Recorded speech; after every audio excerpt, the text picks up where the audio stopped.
مسلمان نوم د دې خبرې دی چې دی به د الله او د الله د پیغمبر حکم ته منلو ته هر ټیم به سوي تیار وي. ځکه وایي استجیبوا لله وللرسول. اوس مونږ به لږ خپلې زندګۍ ته سوچ وکړو که نه چې مونږ په دې خپله زندګۍ کې خپله خوښه څومره چلو او د الله او د الله د پیغمبر خوښه څومره چلو، او بیا به لږ د خپلې زندګۍ ته خیال وکړو. اول زه بیا تاسو، ځکه زه د خپل حالاتو نه خبر یم، ستاسو نه نیم خبر. تاسو د خپلو حالاتو نه خبر یې، د بل نه نه خبر. هر یو خپلې زندګۍ باندې نظر واچو، او بهترین ټیم دا دی چې کله د شپې وده کېږي لږ په خپلې تېرې شوې زندګۍ باندې نظر واچو. صرف په دې نن ورځ نظر واچو چې ما په دې نن ورځ کې خپلو فیصلو ته څومره فوقیت ورکو او د الله او د الله د پیغمبر حکم ته مې څومره فوقیت ورکو. نو کمې به شوي وي، کمې به شوي وي، نو مومن هغه دی چې د استغفار وغواړي. نو که چېرته فرشتې بدلېږي نو ستا معامله ټیک شوه، ستا معامله څه شوه؟ ټیک شوه.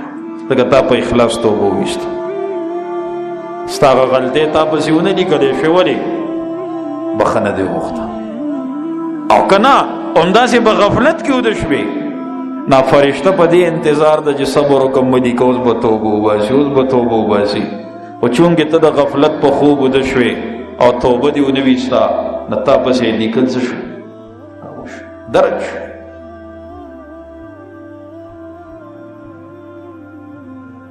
لږ په خپله زندګۍ څه وکړه، نظر واچو.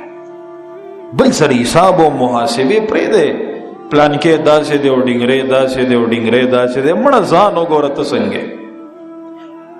ما له دا اختیار شته چې زه ستا حساب وکړم، تا له دا اختیار شته چې زما حساب وکړې. ځان سره حساب پکار دی، ځان سره حساب وکړه. څومره اطاعت دې نن ورځ کې وکړو، څومره نافرماني دې نن ورځ کې وکړه، څومره رښتیا دې نن وویلې او څومره دروغ دې نن وویلې، څومره وعده خلافي دې نن وکړه او څومره د وعدو پوروالې دې نن وکړو، څومره ښې خبرې دې وکړې او څومره بکواس دې د خولې نه راوویسته. ځان سره احتساب. قسم په الله کله چې دا احتساب شروع شو، ما حلال نن څومره وکړل او حرام مې نن څومره وکړل، ما د نظر حفاظت څومره وکړو، ما د غوږونو حفاظت څومره وکړو، ما د خپل سوچ او د دماغو حفاظت څومره وکړو.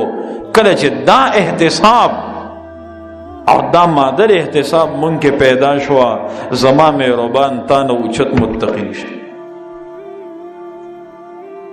متقي وایي مونږ دې ته چې ځان سره حساب کوي، پرهیز کوي. یو ورځ به داسې راشي چې تا نه به بلکل ګناه نه کېږي.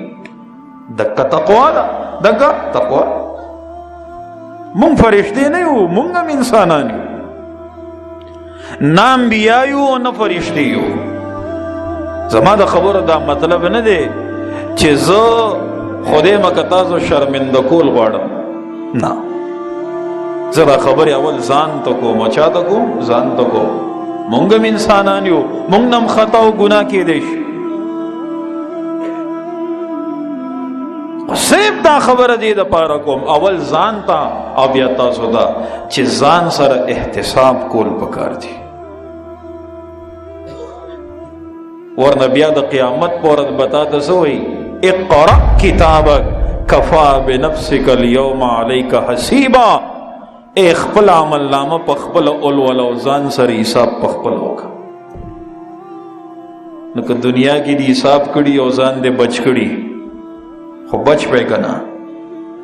او که ځان سره دې حساب نه کړی او هر څه دې پکې راجمع کړي، نو بس غرق او پر کې.